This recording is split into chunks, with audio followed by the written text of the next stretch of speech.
бизнес ашып жатқанда по ощущениям ашқан дұрыс па, не болмаса бизнес план бір жоспармен ашқан дұрыс па деп жатады.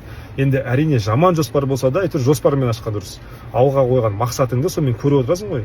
Бірақ достар, ең қызығы бизнес планыңыз бола тұрып, сіздің бизнесқа деген успехіңіз 5-10% болады. 90% бизнес пландағы цифрларыңыз ешқашан да орындалмайды. Сіз бастарыңызда да болған шығар, күштілеп тұрып бизнес планды жасайсыздар, жоқ дегенде маржа 300-400% қоясыздар, ең соңында 1-2 айдан кейін банкрот болып жатасыздар. Себебі қай уақытта біз солай болып қаламыз және қай уақытта біз бизнесті ашу керекпіз. Енді бизнесқа әсер ететін, успехіне әсер ететін нелер көп, критериялар көп та. Біріншісі бұл сәттілік, успех болады, өзі бір удача болады. Екіншіден, в нужное время, орыстар айтады, в нужном месте. Мысалы, кез келген нәрсенің өзі бір тренді болады, сол трендте ашып жатсаңыздар, әрине байып кетесіздер. Мысалға 10 жыл бұрын тендермен айналысқан өте бір жақсы ақша алып келетін направлениялардың бірі болатын. 1-2 жылда долларовый миллионер болып кетті, өте оңай болатын.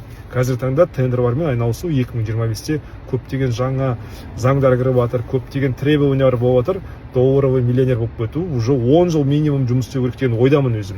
Сол себепті бір определенный направлениеде тренд, хайп болады.